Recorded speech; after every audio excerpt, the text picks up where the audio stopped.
بسم اللہ الرحمن الرحیم۔ حدیث نمبر 211۔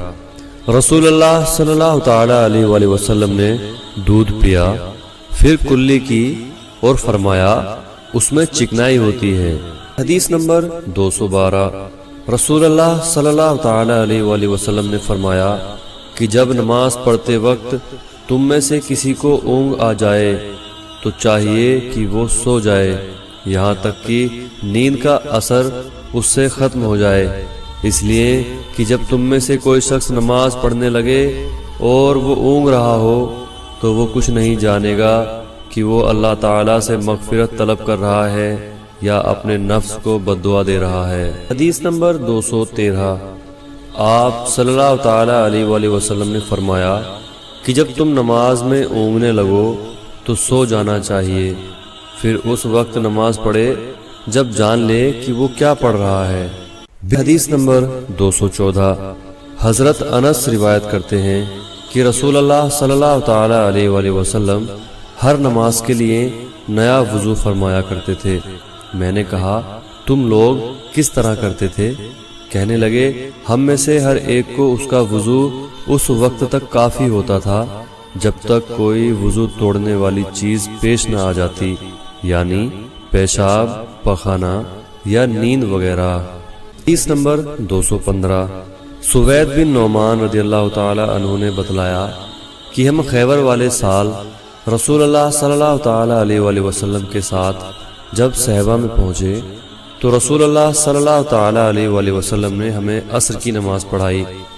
جب نماز پڑھ چکے تو آپ صلی اللہ تعالی علیہ وآلہ وسلم نے کھانے منگوائے، مگر کھانے میں صرف ستو ہی لایا گیا، اس لیے ہم نے اسی کو کھایا اور پیا۔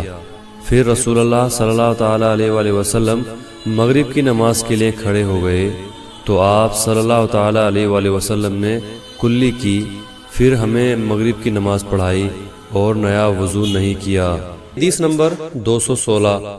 رسول اللہ صلی اللہ تعالی علیہ وآلہ وسلم ایک بار مدینہ یا مکے کے ایک باغ میں تشریف لے گئے۔ وہاں آپ صلی اللہ تعالی علیہ وآلہ وسلم نے دو لوگوں کی آواز سنی جنہیں ان کی قبروں میں عذاب کیا جا رہا تھا۔ آپ صلی اللہ تعالی علیہ وآلہ وسلم نے فرمایا کہ ان پر عذاب ہو رہا ہے اور کسی بہت بڑے گناہ کی وجہ سے نہیں۔ پھر آپ صلی اللہ تعالی علیہ وآلہ وسلم نے فرمایا بات یہ ہے کہ ایک شخص ان میں سے پیشاب کی چھینٹوں سے بچنے کا اہتمام نہیں کرتا تھا اور دوسرا شخص چغل خوری کیا کرتا تھا۔ پھر آپ صلی اللہ تعالی علیہ وآلہ وسلم نے کھجور کی ایک ڈالی منگوائی اور اس کو توڑ کر دو ٹکڑے کیا اور ان میں سے ایک ایک ٹکڑا ہر ایک کی قبر پر رکھ دیا۔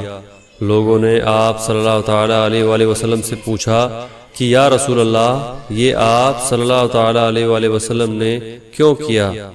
آپ صلی اللہ تعالی علیہ وآلہ وسلم نے فرمایا اس لیے کہ جب تک یہ ڈالیاں خشک ہوں شاید اس وقت تک ان پر عذاب کم ہو جائے۔ حدیث نمبر 217۔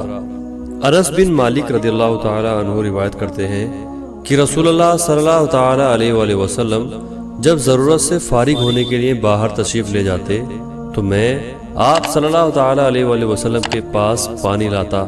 آپ صلی اللہ تعالی علیہ وآلہ وسلم اس سے استنجا فرماتے۔ حدیث نمبر 218۔ ایک مرتبہ رسول اللہ صلی اللہ تعالی علیہ وآلہ وسلم دو قبروں پر گزرے تو آپ صلی اللہ تعالی علیہ وآلہ وسلم نے فرمایا کہ ان دونوں قبر والوں کو عذاب دیا جا رہا ہے اور کسی بڑے گناہ پر نہیں۔ ایک تو ان میں سے پیشاب سے احتیاط نہیں کرتا تھا اور دوسرا چغل خوری کیا کرتا تھا۔ پھر آپ صلی اللہ تعالی علیہ وآلہ وسلم نے ایک ہری ٹہنی لے کر بیچ سے اس کے دو ٹکڑے کیے اور ہر ایک قبر پر ایک ٹکڑا گاڑ دیا۔ لوگوں نے پوچھا کہ یا رسول اللہ آپ صلی اللہ تعالی علیہ وآلہ وسلم نے ایسا کیوں کیا؟